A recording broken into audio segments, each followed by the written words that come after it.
Kombat!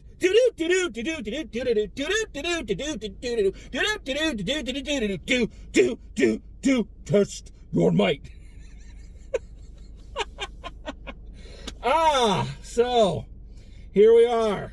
Here we are finally, after 24 years since Mortal Kombat Annihilation. I don't even want to think about the fact that that came out when I was a senior in high school.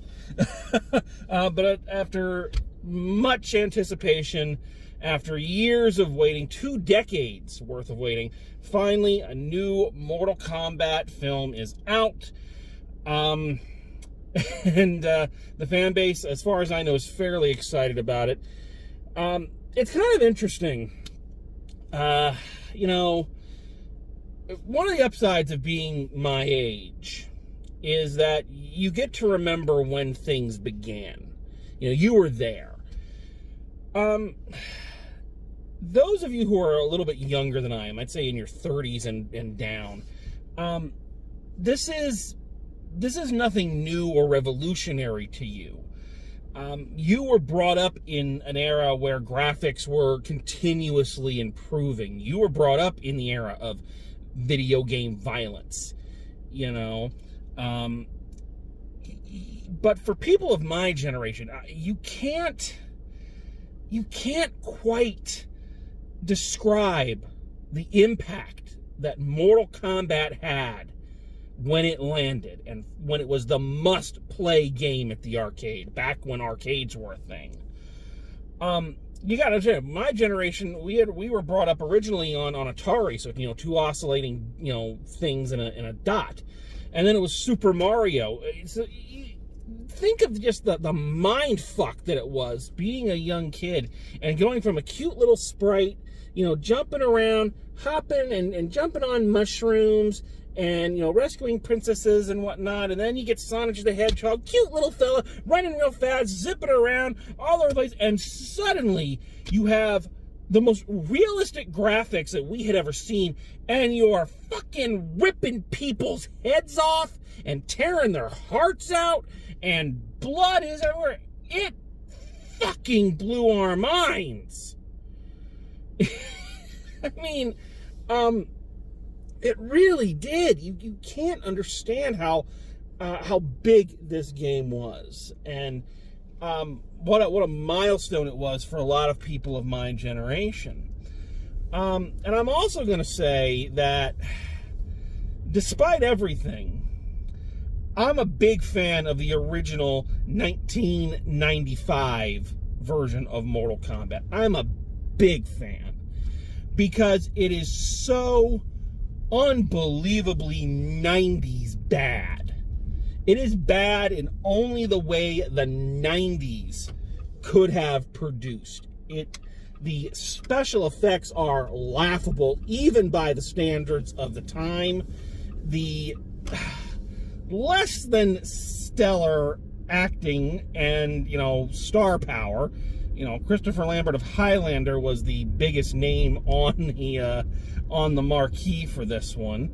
The insane levels of cheese in the dialogue, and yet this film, it boasts just that balls to the wall embrace the stupid that only the 90s really can get away with. We had inherited it from the 80s, but it was just really dominant during that decade of just embrace the fucking stupid and love it for all it's worth. You gotta remember, this is the decade that gave us the original Mighty Morphin Power Rangers. And that show operated very much under the same kind of logic that this movie did. Yes, it's stupid. Yes, the dialogue is terrible. Yes, we do not have the finest acting talent around, but we got good action. We've got eye-catching things, and you're going to have a fun time with this movie. I say all this not to kind of hype up the original, because, again, it's a in every measurable sense, it's a bad movie, but it's a fun bad movie. And I say this not as a point of comparison or as a criticism to the new film, because I think the new film is stupid. But it is in that same vein of stupidity that the 95 film was, only for a new decade. So whereas the original Mortal Kombat movie was a glorious, stupid 90s movie, this is a glorious, stupid 2020s movie. It's embracing all of the cliches and all of the trends that are popular now to kind of serve as the gift wrapping around this relatively dumb little story. And it's turning the volume up on them. It's taking the things from the Fast and Furious movies, from from the visual aesthetic of taking yourself way too seriously, and yet it all works. This is still a fun movie. It's playing with the new cliches in the way that the original played with the 90s cliches, and what makes this film glorious is I don't think either one of those movies thought they were doing that. I think both of them were taking it dead serious, thinking we're making an awesome fucking movie here. And it's that lack of self-awareness that makes it great. So what's going on here? Well, all right, so the story here is a little different. So for those who don't know, for those who've never played a Mortal Kombat video game, let me kind of give you the general layout of the story here. So you have this ancient tournament that is held like every 100 years or so. Again, depending on which version of the story, which medium it's in, the comic books, the cartoons, the movies, the details change. But basically there's this tournament. It's held every predetermined amount of time between Earth and this other world called Outworld, which is like basically a hell dimension. And if one side wins 10 straight Mortal Kombats, then they get to take over the other. At least that's what they always say about Outworld. Basically, if Outworld wins 9 straight Mortal Kombats, they can come take us over. We don't really get anything if we win 10. They've never said anything, whether we've never come close to it, or anything like that. But it's like no one ever says, hey, what happens if we win 10? Do we get to take them over? Because, I mean, if that was the case, this thing would have more corporate backing, more natural resources to plunder. Why wouldn't we? Anywho, whereas the original Mortal Kombat movie took place at the tournament, because that's what the game was. This one is actually taking place just before the next tournament starts, when the evil sorcerer Shang Tsung of Outworld basically says, we're going to cheat and we're going to go kill all of their champions before the tournament starts, so they have nobody to fight for them. We're going to automatically win, almost winning by forfeit. So his evil science fiction fantasy monster ninjas are going to go and battle it out with the good, wonderful people of Earth. And it's again, the rules are a little different. They've been altered for this. Now you are a champion if you have like the dragon birthmark, and it can be transferred from one person to another if you kill the person who had it before you. So that's how they pick out who they're going to go after. At the center of this is a brand new character named Cole Young. That's the character's name. Who is the descendant of this great ninja from way, way back in the day, who was murdered by one of the agents of Outworld, and who was trying to basically wipe out the entire bloodline because they had this power and all this, that, and the other thing. So Cole serves as our audience point of view character. He's kind of a washed up cage fighter. He's lost his edge, but of course he's the descendant, so of course he is the chosen one. It's kind of one of those stories.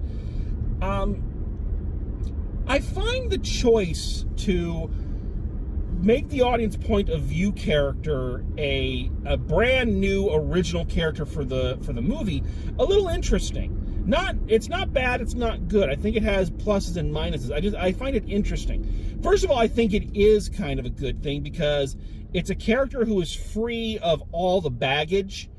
You know, I'm not sure how rabid the fan base for this game is anymore. I think it's more of a niche thing now than a really devoted fan base. But then again, they made another movie of it, so I'm assuming that there's a fan base still. But at any rate, making a character who is free of any baggage or history, you know, there's like a dozen of these games now, and as I said, the plot lines of these games gets very convoluted as you go. So maybe just saying we're going to start fresh, this gives us a new character, someone we can just mold and fit to our story. I think that works. I think that's an interesting choice, and I think it's a smart choice. The other side of the coin for me is I don't understand why. I mean, Mortal Kombat has a huge library of characters.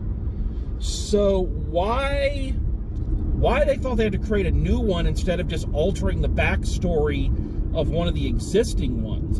To me, it's like if you were to take this character out and just change the name from Cole Young to Liu Kang, it would have worked perfectly. It would have fit. I don't know, you know, it would have given Liu Kang a little bit more to do in this film, but you know, that's neither here nor there. So Cole is kind of our audience point of view character.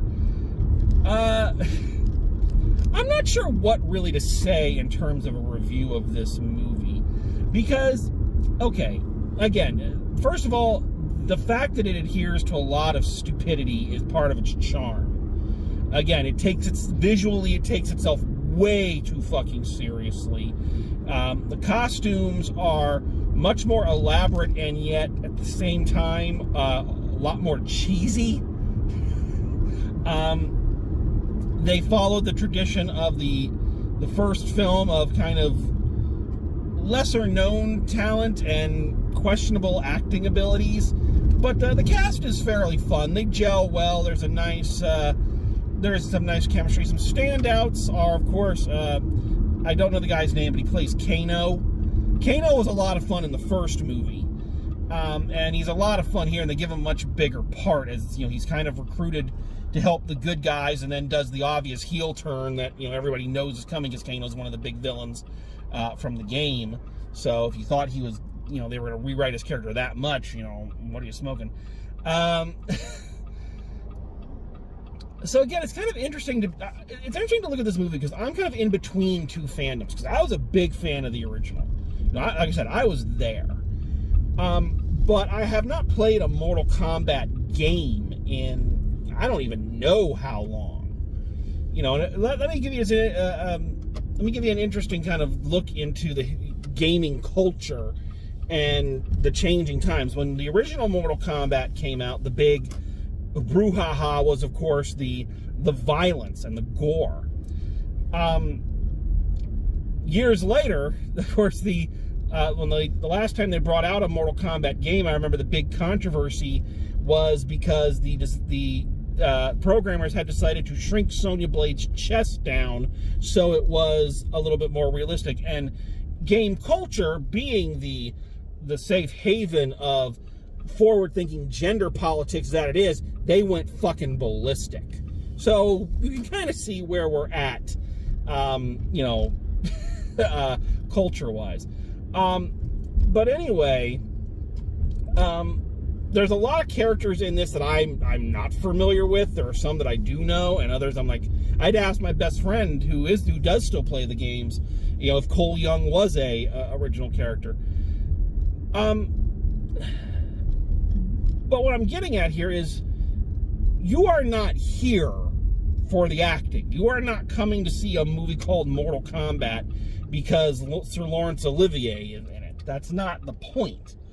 The point is the fights. That's what you're here to see. And I gotta say, much like I did for Kong versus Godzilla, it gives you exactly what it promises. It gives you Mortal Kombat. It gives you, you know, really extravagant fight scenes. It has this weird explanations for why they can throw fireballs or do all these special moves. You know, so they have to unlock some superpower, their chi or whatever. You know, channeling Mulan a little bit. The fights are appropriately fun and gory. They're not gory in like the Saw Hostel kind of gore. It's much more, the blood is too red, it splatters too high, it's too over the top, and it's glorious. It is just fucking glorious. They have a lot of fun with the characters that they chose, and I think they pair them off well. So yeah, the fight scenes are really fun. I must say that if I'm asked to choose between the two, I think I enjoyed for the majority, I enjoyed the fight scenes in the original a little bit better because, again, with the 90s, computer technology is nowhere near what it is now, and you can tell that movie was made on the cheap. So the fights were a little bit more grounded. They were a little bit more actors with martial arts training going at it. You know, especially anything with Liu Kang. The actor playing him was great. And his fights with Reptile and Sub-Zero and Shang Tsung, those were great. But they were very down, they were very gritty, they were very dirty, very grindhouse. Again, this one embraces 2020 or 2021 sensibilities, and you know, the fights are a lot more choreographed, they're a lot more flashy. Especially since they're working in the gore and everything. And I don't think that's to the film's detriment. I think that's, again, it's part of what makes it enjoyable. It's embracing the cheese and is just going for it just in a very different style. Though I have to say, what this movie has been building to, what it's based its entire marketing strategy around, and all that is the climactic battle between Sub-Zero and Scorpion. Of course, that's one of the big storylines from the game, and I know one of the big criticisms of the original movie is that Scorpion and Sub-Zero, two of the most popular characters from the game, were just kind of henchmen here. They were goofy, they didn't do anything, and their storyline didn't go anywhere. So people have been wanting to see Scorpion and Sub-Zero go at it, you know, in live action for some time. And I've got to say, again, much like Kong versus Godzilla, it fucking delivered. It was a really, really well done fight. It had a lot of fun with each of their abilities, with the special moves that you know so well. It doesn't hang a lampshade on a lot of the special moves. They just kind of happen. And because the action moves so fast, it doesn't really take time to hold on one and go, look, see what we did, and I think that was smart. I think the original film did that a lot because they were really trying to focus on the callbacks to the game. I think here, for the most part, they just kind of let them happen as just part of the larger fight instead of big tentpole moments that you have to stop and appreciate. Though that being said, I love how in both movies they really try to shoehorn in a lot of the catchphrases from the Kano wins, flawless victory, finish him, get over here. And it's like, you can't fit these phrases in naturally. It just doesn't work. And that's fine, because again, that's what makes it fun. Yeah, I don't know quite what else to say about this one. There's not a lot to really analyze. There's no fucking deeper meaning here. It's a fucking karate movie based on a video game with super-powered ninjas flying around. The fuck do you expect? And again, I know this has been my primary thesis. I've stated it several times, sorry. I think the fact that it really just embraces a lot of the tropes that are very prevalent these days in these types of movies. And again, I don't think it's setting out to, do them to the extreme. I think they honestly believe they're fucking, making this such a serious movie. And by adding the word fuck every 5 minutes or adding copious amounts of blood, it's somehow making it more mature. It doesn't make it more mature. Mortal Kombat is, at its core, it's a very juvenile property. It just is. That's not a criticism. That is a fact. it appeals to a very juvenile sensibility. And again, looking at the 2 decades, 95, a juvenile sensibility was, everything's big and rad and extreme. And it played into that. Modern day, a very juvenile sensibility is, at least in terms of movies and things, a very juvenile sensibility is more, we want to do all these stupid things, but we want to take them super serious.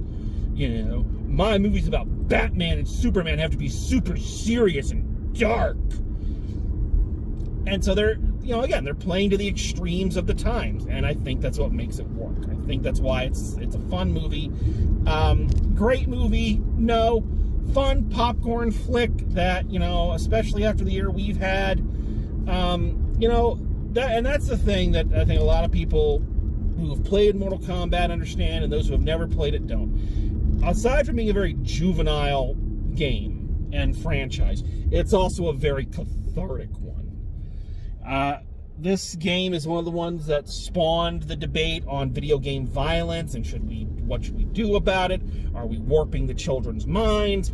And I can tell you from my own sensibility, I think it's the exact opposite. Playing this violent video game didn't make me more violent. If anything, it prevented it, because and my best friend Matt and I both said the same thing.